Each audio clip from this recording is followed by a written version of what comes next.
सच्चिदानन्दरूपाय विश्वोत्पत्त्यादिहेतवे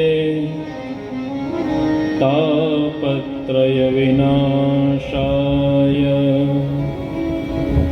श्रीकृष्णाय वयं नमः। कृष्णाय वासुदेवाय हरये परमात्मने प्रणतक्लेशनाशाय गोविंदाय नमो नमः। अखिल ब्रह्मांड नायक पूर्ण पुरुषोत्तम पुष्टि पुरुषोत्तम श्रीजी बाबा ने अहेतुकी अनन्य कृपा थी राधा कृष्ण मंदिर परिसर में रिलायंस परिवार द्वारा सुआयोजित आ सप्तदिवसीय श्रीमद भागवत सत्संग सत्रना आजना तृतीय दिवसे सौप्रथम ठाकुरजीना वांग्मय स्वरूप एवा भागवतजीना चरणों में दंडवत प्रणाम करी અહીં બિરાજમાન રાધે કૃષ્ણ ભગવાન અને અન્ય સૌ દેવ સ્વરૂપો મહાદેવજી પણ બિરાજમાન છે, ગણપતિ ભગવાન પણ બિરાજમાન છે, જેટલા જેટલા પણ આ ભૂમિમાં દેવ સ્વરૂપો બિરાજમાન છે સમસ્ત દેવ સ્વરૂપોને પ્રણામ કરી આ પરિસરમાં જેમના દિવ્ય વેદ મંત્રોના ઘોષ થાય છે, દિવ્ય શ્લોકોનું ઉચ્ચારણ થાય છે અને અલગ અલગ રીતે ભગવાનની જે સેવામાં તત્પર છે એવા સમસ્ત વિપ્રવૃંદ જેટલા પણ ભૂદેવો અહીં બિરાજમાન છે સમસ્ત વિપ્રવૃંદના ચરણોમાં પ્રણામ કરી કથાના સહાયમાં સૌ સંગીતના ઉપાસકો પોતપોતાના ક્ષેત્રમાં જેઓ નિષ્ણાત છે એવા સૌ સંગીતના વિશારદો અનેક કથાઓના અનુભવી અને સંગીતનું જેમને ખૂબ સારું જ્ઞાન છે એવા સૌ સંગીતના ઉપાસકો, અહીંના શાસ્ત્રીજી શ્રી સેજલભાઈ રાવલ, રિલાયન્સ પરિવાર મેનેજમેન્ટની સૌ સમિતિ, અહીં કથામૃતનું પાન કરવા માટે થઈને પધારેલા આપ સૌ પ્રિય શ્રોતાજનો, આપ સૌના હૃદયમાં બિરાજમાન પરમાત્માના શ્રી ચરણોમાં પ્રણામ કરી આપ સૌને સાદર જય શ્રી કૃષ્ણ, સપ્રેમ પ્રણામ। ભગવાનની કૃપાથી સુંદર રીતે 3 દિવસથી આપણે સૌ ભાગવતી યાત્રાનું દર્શન શ્રવણ સ્મરણ કરી રહ્યા છીએ। આપ સૌ પણ ખૂબ અભિનંદનને પાત્ર છો, સમયસર બધા પધારો છો અને એકદમ સરસ રીતે ડિસિપ્લિનમાં બેસીને કથામૃતનું પાન કરો છો એ માટે થઈને આપ સૌને પણ ખૂબ ખૂબ અભિનંદન છે। આપના માટે તમે જ તાળી પાડી લો, ખૂબ ભાવથી શ્રદ્ધાથી અહીંયા બેઠા હોય એટલે બધાના દર્શન અમને અહીંથી થાય, એટલે કથા છે આપણા સુધી પહોંચે છે કે નહીં એ અહીંથી તમે દર્શન કરો ત્યારે ખ્યાલ આવે, એટલે ભાવથી આપ બધા શ્રવણ જ કરો છો એ ખ્યાલ આવે। અને શાસ્ત્ર એવું કહે છે યાદૃશી ભાવના યસ્ય સિદ્ધિર ભવતિ તાદૃશી। અમુક સ્થાન શાસ્ત્રોમાં એવા બતાવ્યા કે એ સ્થાનમાં જેવી જેની ભાવના હોય એવું એને ફલ મળે। આપણા પુરાણો શાસ્ત્રો એવું કહે છે મંત્રે તીર્થે દ્વિજે દેવે દેવગ્ને ભેષજે ગુરવ યાદૃશી ભાવના યસ્ય સિદ્ધિર ભવતિ તાદૃશી। આટલા સ્થાનમાં જેવી ભાવનાથી આપણે કાર્ય કરીએ એ પ્રમાણે એ કર્મ છે એ વિશેષ સિદ્ધિ આપે। પેલું બતાવ્યું મંત્રે, મંત્ર છે એમાં આપણો શુદ્ધ ભાવ હોવો જોઈએ। જે ભાવનાથી આપણે મંત્રનું ઉચ્ચારણ કરીએ, શ્રવણ કરીએ, પાઠ કરીએ તો એ મંત્ર છે વિશેષ ફળ આપે. વ્યગ્ર ચિત્તો હતો જપઃ. શ્રીમદ ભાગવત એવું કહે છે કે વ્યગ્ર ચિત્તે તમે મંત્રનો જપ કરો ને તો એનું ફળ ન મળે. શુદ્ધ ભાવથી તો મંત્રમાં જ એવી શ્રદ્ધા હોય. મંત્રે તીર્થે, કોઈ પણ તીર્થમાં જઈએ તો એ તીર્થમાં જઈને જેવી આપણી ભાવના હોય એવું આપણને ફળ મળે, વિશેષ ફળ મળે. તો ત્યાં પણ શુદ્ધ ભાવના હોવી જોઈએ. જે કોઈ પણ તીર્થમાં જઈએ એ તીર્થની મર્યાદાનું હંમેશા પાલન કરવું જોઈએ. કદાચ તીર્થમાં અમુક વસ્તુ આપણે સ્વભાવને અનુકૂળ ન પણ હોય તો ભગવાને આપણને સામર્થ્ય આપ્યું હોય ને આપણે એને બરાબર કરી શકીએ તો કરવાનું. પણ એમ થાય કે આપણાથી આ કંઈ થઈ શકે એમ નથી તો માત્ર દૂરથી પ્રણામ કરી લેવા, પણ ક્યારેય તીર્થમાં જઈને તીર્થની નિંદા ન કરીએ. તો તીર્થમાં જેવી ભાવના લઈને જઈએ. મંત્રે તીર્થે દ્વિજે. બ્રાહ્મણો પાસે પણ જ્યારે કોઈ પણ શુભ કર્મ કરાવીએ, કાર્ય કરાવીએ ત્યારે પણ ત્યાં આપણી ભાવના છે એ પણ શુદ્ધ હોવી જોઈએ.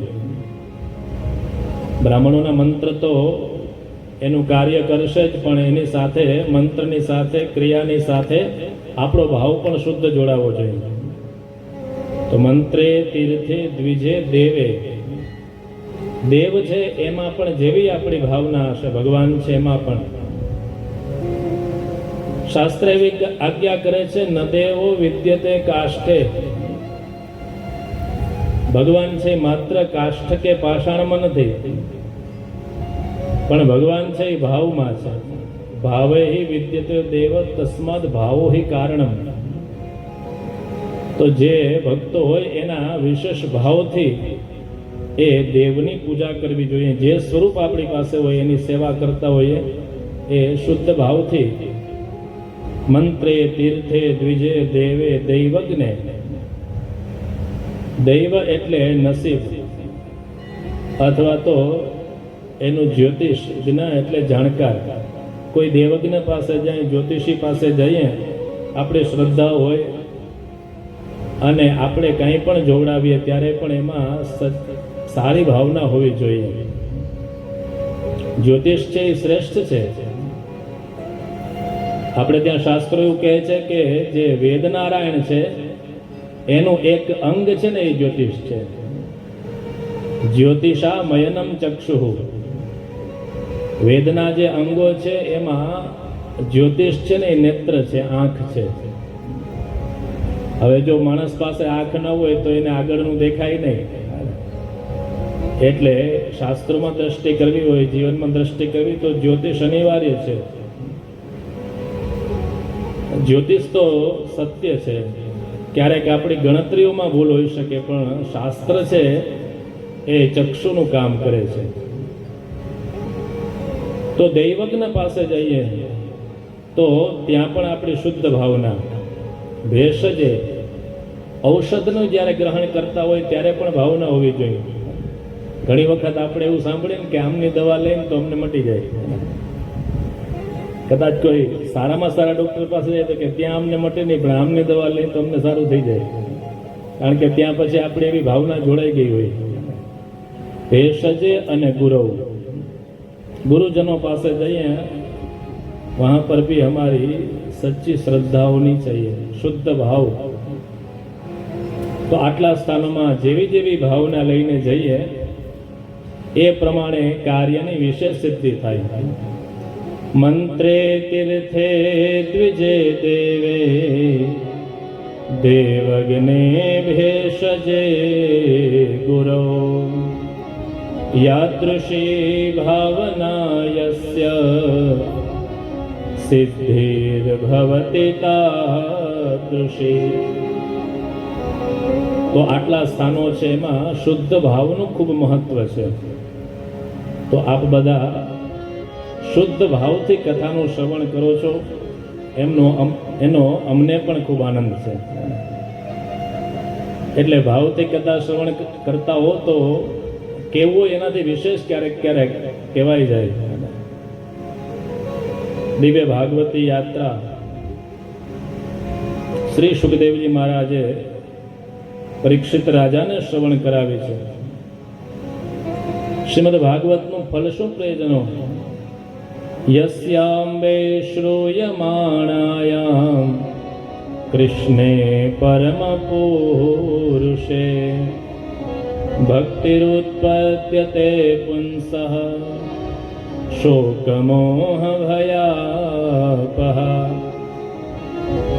જે ભગવાનની કથા શ્રવણ કરીએ, શ્રૂયમાણાયામ, સંસ્કૃતમાં આ શબ્દ છે ને એ વર્તમાન કાળને લગતો છે.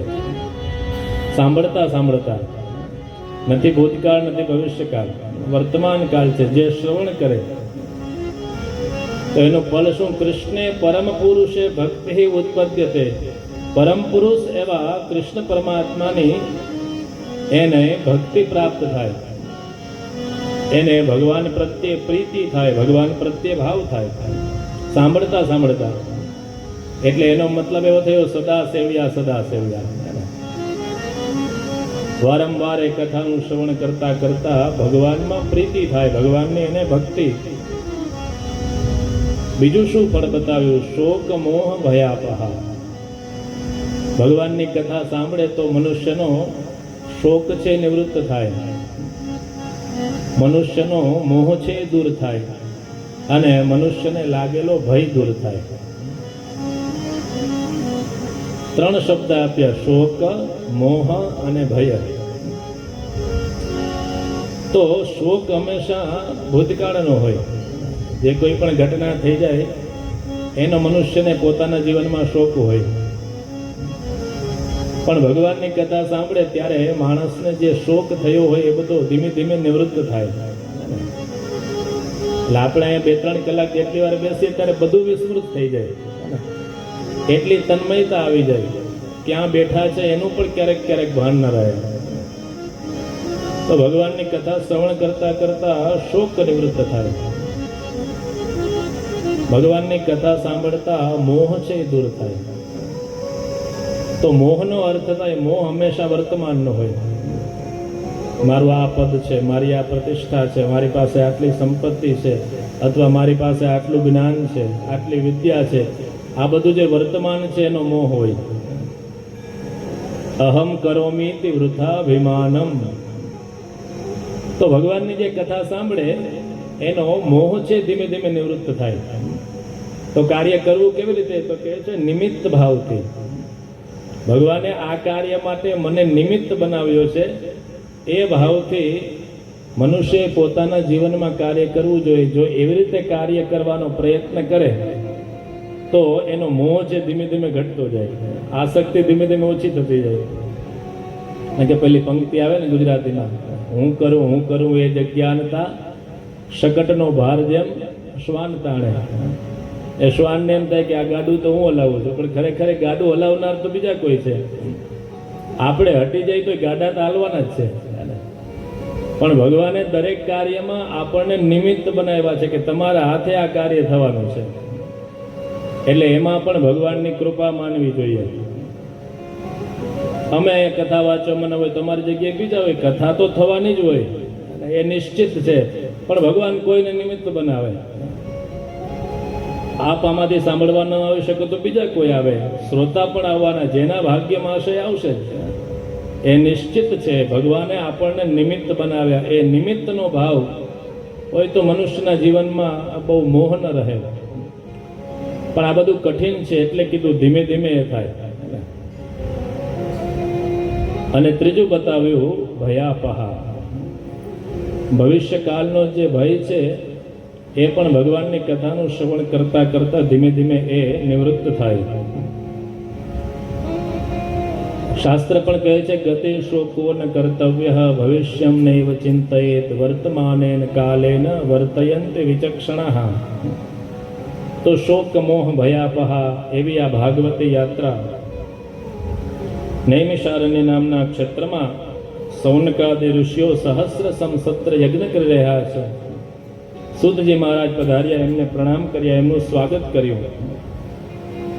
વિનંતી કરી કે આપ તો બહુ પુરાણ ઇતિહાસના જાણકાર છો, અમારા મનમાં થોડા પ્રશ્ન થયા છે, આપ એનું સમાધાન કરો. કોઈ પાસેથી કંઈક જાણવું હોય ને તો શ્રીમદ ભગવદ્ ગીતા પણ એની વિધિ બતાવે. તદ્વિધિ પ્રણિપાતેના પરિપ્રશ્નેન સેવયા. શ્રીમદ ભગવદ્ ગીતા કહે છે કે કોઈ પાસે કંઈ જાણવું હોય તો પહેલા તો પ્રણિપાત કરો, એને પ્રણામ કરવા જોઈએ. પણ જો જિજ્ઞાસા વૃત્તિથી પૂછતા હોઈએ તો, ક્યારેક ક્યારેક તો આપણને એમ થાય કે મને આવડે છે, સામેવાળાને આવડે છે કે નહીં, એટલે એની પરીક્ષા માટે પૂછે, અને એને ન આવડે તો એવા રાજી થાય. આપણો જે ભાવ હોય ને એ ભાવ દ્રઢ થાય. તો પ્રણિપાત, પ્રણામ કરવા જોઈએ. બીજો વિધિ બતાવ્યો પરિપ્રશ્ન.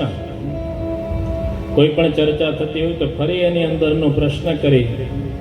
અને ત્રીજો ભાવ બતાવ્યો સેવયા, કાં તો ગુરુજનોની સેવા કરી અને પછી એ કંઈ પણ એમની પાસેથી જ્ઞાન મેળવવું જોઈએ, વિદ્યા મેળવવી જોઈએ.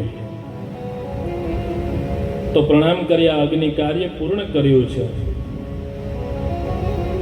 અને પૂર્ણ કરી પછી વિનંતી કરી કે અમારા મનમાં થોડા પ્રશ્ન છે, આપ એનું સમાધાન કરો. 6 પ્રશ્ન પૂછ્યા. એટલે શ્રીમદ ભાગવતમાં આ અધ્યાયને પ્રશ્નાધ્યાય કહેવાય છે.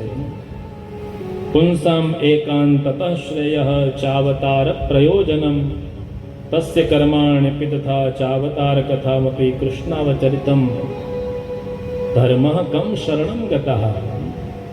આ વિવિધ પ્રકારના પ્રશ્ન કર્યા.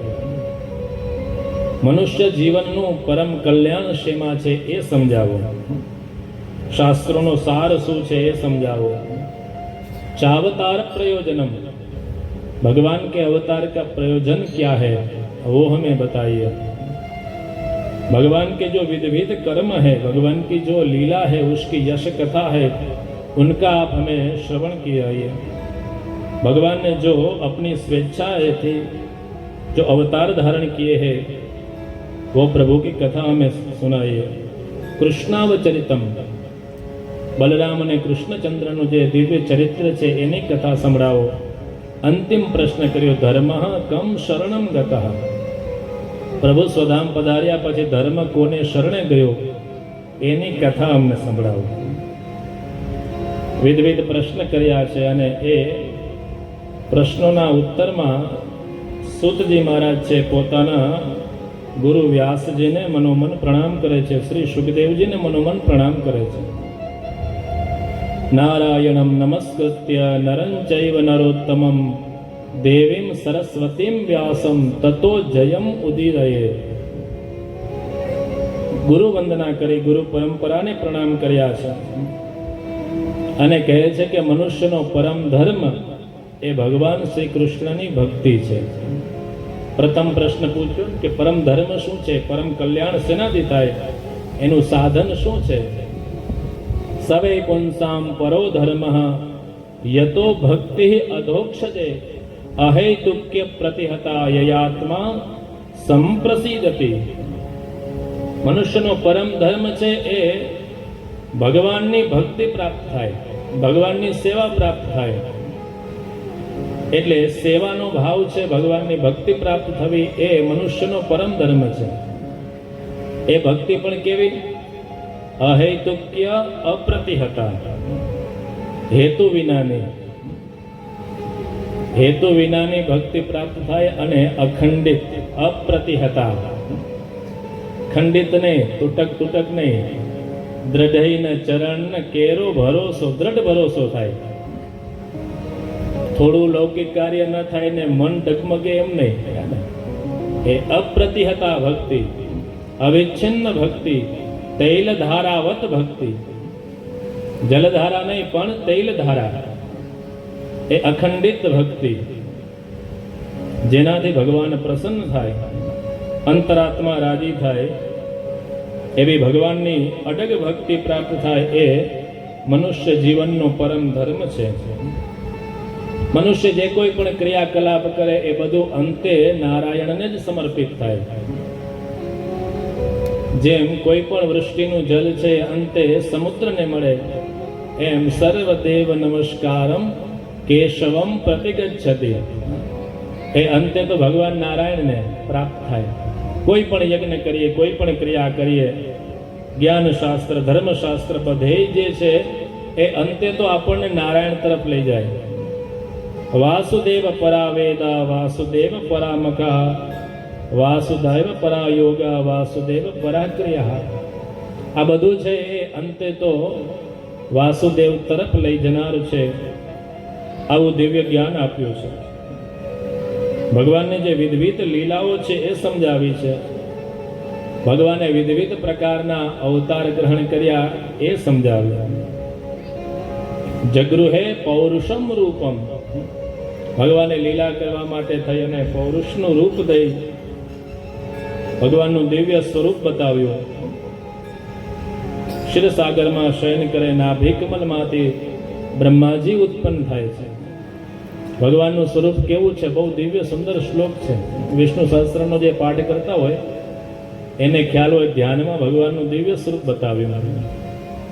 શાંતાકારમ ભુજગશયનમ પદ્મનાભમ સુરેશમ વિશ્વાધારમ ગગન સદૃશમ મેઘવર્ણમ શુભાંગમ લક્ષ્મીકાંતમ કમલનયનમ યોગીભિર્ધ્યાનગમ્યમ વંદે વિષ્ણું ભવભયહરં સર્વલોકૈકનાથમ. ભગવાનનું દિવ્ય સ્વરૂપ છે શાંતાકાર. ભગવાનનો આકાર કેવો છે? શાંત છે, શાંત આકાર. અહીંયા ભગવાનના સ્વરૂપમાં બતાવ્યું કે પ્રભુ શાંત છે, પણ ભગવાનના ભક્તો કેવા છે? તો કે એ પ્રશાંત છે. ભગવાન શાંત, ભગવાનના ભક્તો પ્રશાંત. એટલે શાંત હોય એને ક્યારેક ક્યારેક ક્રોધ આવે, પણ પ્રશાંત તો ગમે તેવી પરિસ્થિતિ આવે એને ક્રોધ ના આવે. લૌકિક પ્રશાંત નહીં હો. પ્રશાંત એટલે કોણ? તો સુદામાજી માટે એ વિશેષણ આપ્યું છે. કૃષ્ણસ્યાસી સખા કશ્ચિત બ્રાહ્મણો બ્રહ્મવેત્તમઃ વિરક્ત ઇન્દ્રિયાર્થેષુ પ્રશાંતાત્મા જીતેન્દ્રિયા. સુદામાજી કેવા છે? તો કે એ પ્રશાંત છે. તો શાંત આકાર, શાંત તો આકાર છે, પણ પાછું ભુજગ શયનમ, શયન ક્યાં કરે? ત્યાં શયન કરીને શાંતિ ધારણ કરવી એ કઠિન છે. તો ભગવાનના નાભી કમલમાંથી બ્રહ્માજીનું પ્રાગટ્ય થયું અને ભગવાને જે વિવિધ પ્રકારના અવતાર ધારણ કર્યા એની કથા બતાવી. બ્રહ્માજીના માનસ પુત્ર તરીકે સનક સનંદન સનાતન સનત કુમાર એ પધાર્યા. એ પ્રથમ અવતાર. દ્વિતીય અવતાર વારાહ સ્વરૂપ ધારણ કરીને પ્રભુ પધાર્યા. રસાતલમાં ગયેલી પૃથ્વીને બહાર પધરાવી છે. તૃતીય અવતારમાં નારદજી. ચતુર્થ અવતાર નરનારાયણ ભગવાનનો થયો. બદ્રિકાશ્રમમાં જઈ અને દિવ્ય તપ કરી અને આદર્શ ઉપદેશ આપ્યો છે. એ પંચમ અવતાર એ કપિલ ભગવાનનો થયો. પંચમો કપિલો નામઃ. કપિલ ભગવાને દિવ્ય સાંખ્ય શાસ્ત્રનો ઉપદેશ આપ્યો.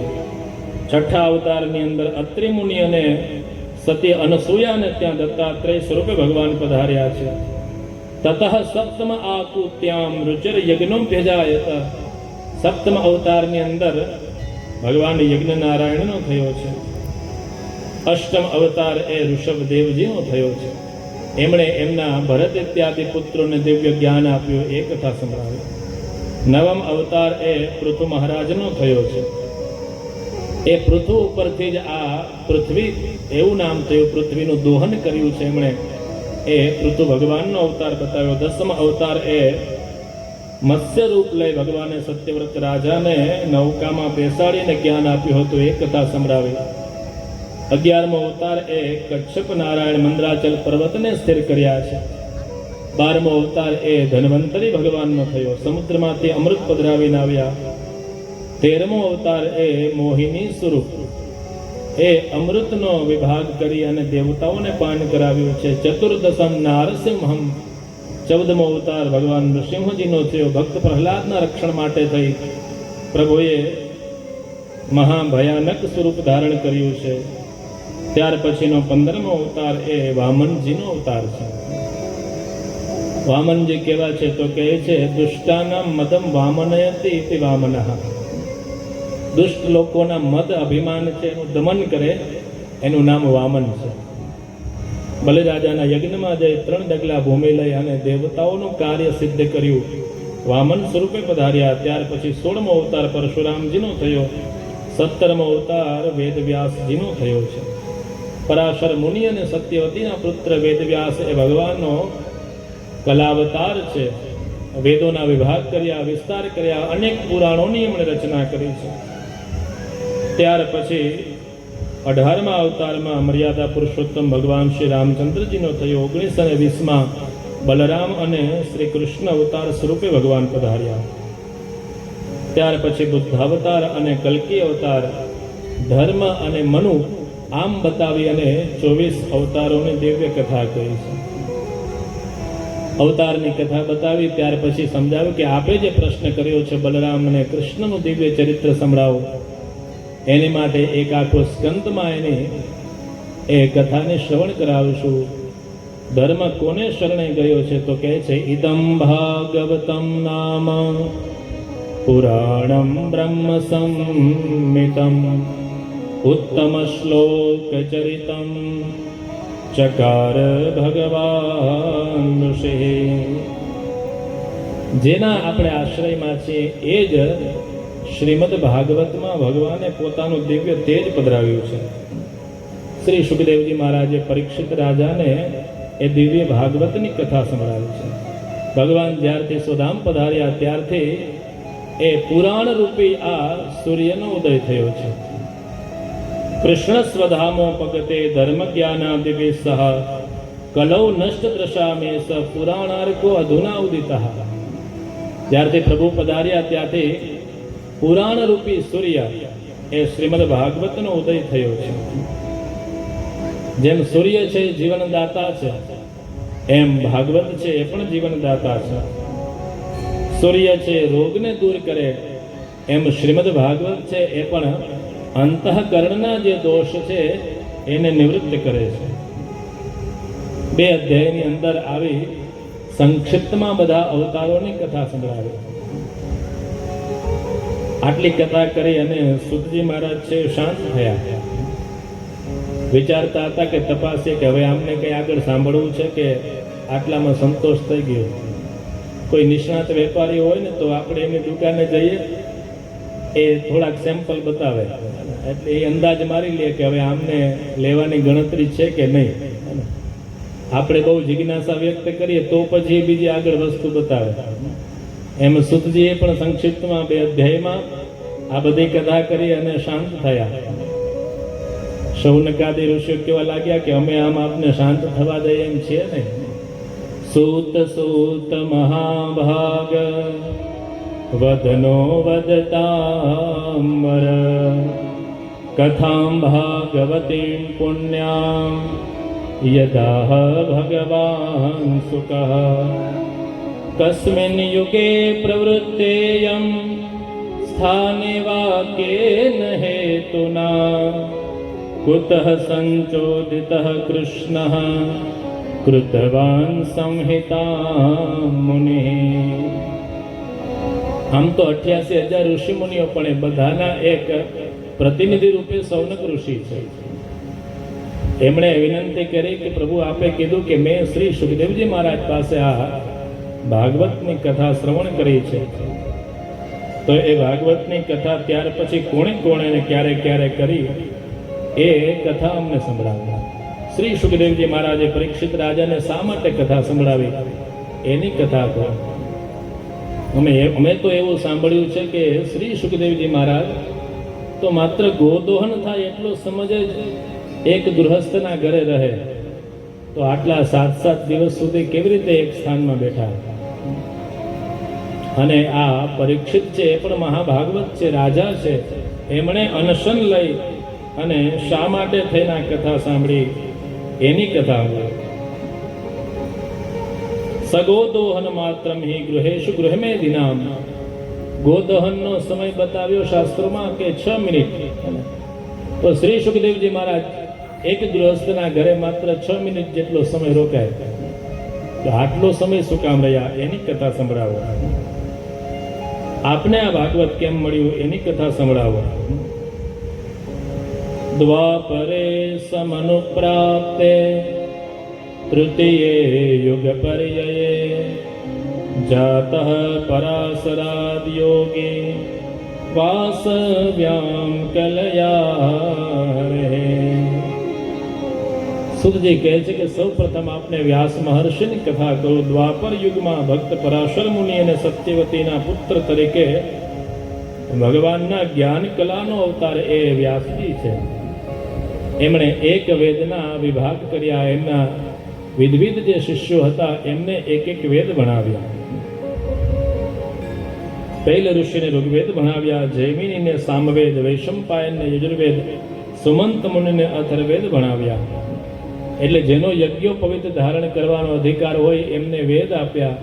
અમે ત્રિવર્ણથી બહાર હતા એટલે અમને પુરાણ આપ્યું. ઇતિહાસ પુરાણ અમને પિતામે રોમહર્ષણી.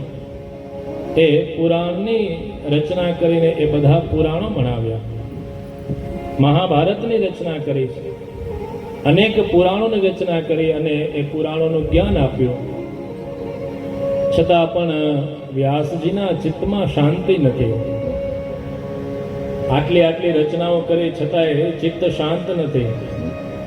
કોઈ કવિ નાનકડી કવિતા લખે ને તોય રાજી થઈ જાય. મેં તો આટલું સુંદર કવિતાની રચના કરી. આપણે સામાન્ય એક ખાલી શ્લોક બનાવીએ તોય રાજી થઈ જાય. ઓહો, અમે તો શ્લોક બનાવ્યો. આ વ્યાસજીએ તો આટલી આટલી રચના કરી છતાંય ચિત્તમાં શાંતિ નથી. સરસ્વતી નદીના કિનારે એકાંતમાં બેસી અને આત્મનિરીક્ષણ કરવા લાગ્યા. જ્યારે કોઈ રીતે શાંતિ ન મળે ને ત્યારે શાસ્ત્ર એવી આજ્ઞા કરે કે આત્મનિરીક્ષણ કરવું જોઈએ, ક્યાં આપણી ભૂલ થાય. અને આત્મનિરીક્ષણ કરે તો ભગવાન કોઈને કોઈ રૂપે આપણને સંકેત આપે. અહીંયા પણ ભગવાનની પ્રેરણાથી, ભગવાનની કૃપાથી ફરતા ફરતા શ્રી નારદજી પધાર્યા છે. નારદજીના કંઠમાંથી ભગવાનનું નામ સંકીર્તન થાય. ભગવદ નામ સ્મરણ કરતા કરતા નારદજી ત્યાં પધાર્યા છે. જેવા નારદજીને જોયા વ્યાસજી ઊભા થયા, પ્રણામ કર્યા, દિવ્ય આસન આપ્યું છે, વિધિવત એમની પૂજા કરી છે. નારદજી, આપ તો સદાય પ્રસન્ન રહો છો. અથ તમ સુખમાસીનમ ઉપાસીનમ બૃહચ્છવઃ દેવર્ષિ પ્રાહ વિપ્રર્ષિ વીણાપાણિ સ્મયન્નિવ. નારદજીએ જોયું છે તો વ્યાસજીનું ચિત્ત છે શોકાતુર છે. હે પારાશર્ય, આપ બતાવો, આપનું ચિત્ત તો શાંત છે, આપનું શરીર તો શાંત છે. પહેલા ભૌતિક કુશલ પૂછ્યું, પછી આધ્યાત્મિક કુશલ પૂછ્યું. અને આપ તો વૈષ્ણવના પુત્ર છો, ભગવદ ભક્ત છો. ભગવદ ભક્ત છે ક્યારેય ચિંતા ન કરે. ધ્રુવ પરાશરા ભીષ્ટ છે, યમનાષ્ટકમાં આવે. પરાશરજીને પણ અભિષ્ટ દાન કર્યું છે એવા શ્રી યમુનાજી. એ પરાશરના પુત્ર એ વ્યાસજી. આપ તો વૈષ્ણવના પુત્ર છો, ભગવત ભક્તના પુત્ર છો, આપ શું કામ ચિંતાતુર છો?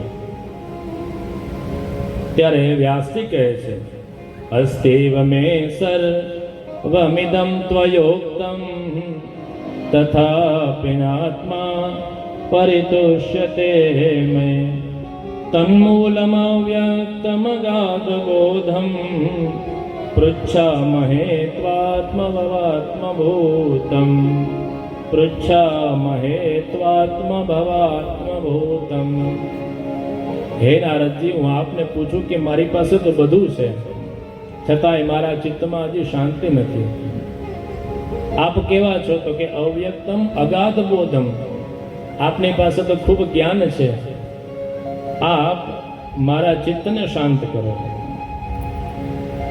નારદ મુનિ કહેવા લાગ્યા કે તમે રચના તો ઘણી બધી કરી, અનેક પુરાણોની રચના કરી છે, પણ ભગવાનનો હજી નિર્મલ જે યશ છે એનું ગાયન નથી કર્યું. તો આપ ભગવાનના નિર્મલ યશનું ગાન કરશો તો આપનું ચિત્ત છે શાંત થશે. ભગવાનનું કીર્તન કરો, ભગવાનનું નામ સ્મરણ કરો, ભગવાનના ગુણોનું ગાયન કરો, ભગવાનનો જે નિર્મલ યશ છે એનું ગાન કરો, પોતાના જીવનમાં સત્સંગ કરો. એનાથી આપનું ચિત્ત છે શાંત થશે. ભગવાનના ગુણો ગાયન કરો. મનુષ્યના જીવનમાં સત્સંગનું શું મહત્વ છે એના માટે થઈ નારદજી પોતાના જીવનનો પૂર્વ વૃત્તાંત બતાવે. કહે છે કે પ્રથમમાં હું દાસીપુત્ર હતો અને એની પહેલા એક ગંધર્વ હતો. ગંધર્વ થયા પછી હું બ્રાહ્મણોની એક દાસીનો પુત્ર થયો. દાસ્યાસ્તુ કશ્યાશ્ચન વેદવાદિના. અમે એક નગરમાં રહેતા હતા. ત્યાં સિદ્ધ યોગીઓ ચાતુર્માસ કરવા માટે થઈને પધાર્યા. આ જે મહાત્માઓ હતા એ કોઈ સામાન્ય ન હતા, પણ ભાવિ સનત કુમારો હતા. એ મહાત્માઓ પધાર્યા. હું તો બાલક હતો, એમની સેવા કરતો, થોડું બોલતો, બાળ સુલભ ચપળતાથી દૂર રહેતો, એમની દિવ્ય સેવા કરતો હતો. સેવા કેવી રીતે કરવી જોઈએ તો એ નારદજીએ સમજાવે. આમ તો સેવા કઠિન બહુ છે. જે સેવા કરતા હોય ને એ લૌકિક સેવા હોય કે અલૌકિક સેવા હોય, થોડી કઠિન છે. નીતિ શતક ઇત્યાદિ ગ્રંથોમાં બતાવ્યું કે મૌનાન મૂકઃ પ્રવચન પટુઃ વાતુલો જલ્પકોવા. સેવા કરનાર જો બહુ મૌન રહીએ ને તો માણસોને એમ કે આ તો મૂંગો છે, આને કંઈ બોલતા નથી આવડતું. બહુ બોલ બોલ કરે તો કહે છે કે આને તો કોઈ વિવેક નથી, પ્રવચન પટુ છે. ક્ષાંત્યા ભીરુ. જો એ ક્ષમાશીલ હોય તો એને એ ડરપોક ગણે. તો સેવા ધર્મ બહુ કઠિન છે. દીનતાપૂર્વક કરવી જોઈએ, અનુકૂળ રહીને કરવી જોઈએ, અલ્પભાષી થઈને સેવા કરવી જોઈએ. આ પ્રમાણે હું એમની સેવા કરતો હતો અને સેવા કરતા કરતા એ મહાપુરુષો મારા પર પ્રસન્ન થયા. એમનું પ્રસાદી રૂપ અન્ન આપ્યું અને એના અન્નનો ગ્રહણ કરતા મારી ચિત્તની શુદ્ધિ થઈ. એટલે ભગવાનના પ્રસાદનું કેટલું મહત્વ છે એ નારદજીએ સમજાવે. ભગવાન જે દ્રષ્ટિથી એ ભગવદ પ્રસાદ થાય અને એ પ્રસાદ ગ્રહણ કરવાથી, મહાપ્રસાદ ગ્રહણ કરવાથી ચિત્તની શુદ્ધિ થાય. એટલે મહાપ્રભુજી આજ્ઞા કરે અસમર્પિત વસ્તુ નામ તસ્માદ વર્જનમાં આચરે. અસમર્પિત હોય એનો ગ્રહણ ન કરવું જોઈએ. ભગવત સ્વરૂપને એ સમર્પિત કરીને પછી મહાપ્રસાદ લેવો જોઈએ. શ્રીમદ ભગવદ્ ગીતા પણ કહે છે આહાર શુદ્ધૌ સત્વ શુદ્ધિ સત્વ શુદ્ધૌ ધ્રુવા સ્મૃતિ. આહાર શુદ્ધ હોય તો સત્વ ગુણ વધે અને સત્વ ગુણ વધે ને તો ધ્રુવા સ્મૃતિ. સ્મૃતિ ઘણી રહે. આપણને અત્યારે બધું ભૂલાઈ જાય, થોડું યાદ રહે પાછું ભૂલાઈ જાય. સ્મૃતિ ધ્રુવ નથી. તો એની માટે મૂળ છે આહાર શુદ્ધૌ સત્વ શુદ્ધિ સત્વ શુદ્ધૌ ધ્રુવા સ્મૃતિ. એ મહાપુરુષોએ મને દિવ્ય સત્સંગ આપ્યો. મેં વિનંતી કરી કે મને આપની સાથે લઈ જાઓ. એ મહાપુરુષોએ બતાવ્યું કે હજી આપનું કર્તવ્ય કર્મ બાકી છે. એ કર્તવ્ય કર્મ પહેલા પૂર્ણ કરો, ત્યાર પછી આપ અમારી સાથે પધારજો. પણ પધારતા પધારતા એમણે મને ગુહ્યતમ જ્ઞાન આપ્યું છે. અને એ જ્ઞાન એ કોઈ સામાન્ય જ્ઞાન નહીં, પણ ચતુશ્લોકી ભાગવત ઇત્યાદિનું જ્ઞાન એ મહાપુરુષોએ મને આપ્યું. એવું પણ વિદ્વાનો સમજાવે. ભગવાનનું જે સ્વરૂપ છે વાસુદેવ ગાયત્રી છે, એનો મહામંત્ર આપ્યો. નમો ભગવતે તુભ્યમ વાસુદેવાય ધીમહિ પ્રદ્યુમ્નાય નિરુદ્ધાય નમઃ સંકર્ષણાય ચતુર્વ્યુહની ઉપાસનાની વિધિ સમજાવી છે. એ મહાપુરુષો ત્યાંથી પધાર્યા. ત્યાર પછી જગત ઈશ્વરની ઈચ્છાને આધીન છે. એક વખત મારી માં છે ગાય ધોવા માટે થઈને બેઠી હતી. સર્પદંશ થયો, એનું મૃત્યુ થયું છે. મેં વિચાર્યું કે ભગવાને મારું કલ્યાણ જ કર્યું છે. ઉત્તર દિશા તરફ ચાલવા લાગ્યો, ભગવાનનું સ્મરણ કરવા લાગ્યો. જે મંત્ર આપ્યો હતો એનો જપ કરવા લાગ્યો. ભગવાનનું જે સ્વરૂપ બતાવ્યું હતું એનું ધ્યાન કરવા લાગ્યો. ધ્યાન કરતા કરતા પ્રભુએ મને દર્શન આપ્યા અને બતાવ્યું છે કે આ જન્મમાં તને માત્ર ધ્યાનમાં દર્શન થશે, પણ તે ભગવાનની સેવા કરી છે, મહાપુરુષોની સેવા કરી છે, એટલે તારી સ્મૃતિ ક્યારેય નષ્ટ નહીં થાય. મતિર્મયી નિબધ્યેયમ ન વિપદ્યેત કરહિચિત પ્રજા સર્ગ નિરોધેપી સ્મૃતિશ્ચ મદનુગ્રહાત. પ્રલય થશે તોય તને આ સ્મૃતિ નષ્ટ નહીં થાય. ભગવાન ત્યાંથી પધાર્યા, આદેશ સાંભળી અને શ્રી નારદજી છે એ પોતાના ભગવત સ્વરૂપમાં ચિંતન કરતા કરતા દેહને એ પૂર્ણ કરે. કલ્પ પૂર્ણ થતા પુનઃ ભગવાન છે ક્ષીરસાગરમાં પોઢ્યા અને પુનઃ જાગૃત થઈ બ્રહ્મદેવને જ્યારે સૃષ્ટિ ઉત્પત્તિની રચના કરવાનું બતાવ્યું, એમાંથી પુનઃ નારદજીનો જન્મ થયો. ઉત્સંગાદ નારદો જગને, એ બ્રહ્માજીના માનસ પુત્ર થયા છે. તો પેલા ગંધર્વ હતા, પછી દાસી પુત્ર થયા, અને ત્યાર પછી નારદના સ્વરૂપમાં પધાર્યા છે. ભગવાને દિવ્ય એમને એક વીણા આપી છે ને એના દ્વારા એ ભગવાનનું કીર્તન કરે. કીર્તન કરતા કરતા પોતાના જીવનને ધન્ય કરે છે. આ બાજુ નારદ મુનિએ વેદવ્યાસજીને પ્રેરણા આપી કે આ ભગવાનના ગુણોનું કીર્તન કરો, એનો યશ ગાઓ. મહાપુરુષો સમજાવે કે ભાગવતની પ્રેરણા પર નારદજી અને રામાયણની પ્રેરણા છે એ પણ નારદ મુનિએ આપી છે. આવી રીતે પ્રેરણા આપીને ભગવાન નામ સંકીર્તન કરતા કરતા નારદ મુનિ છે ત્યાંથી પધાર્યા. આવો 1-2 મિનિટ માટે આપણે પણ ભગવાન નામ સંકીર્તન કરીએ.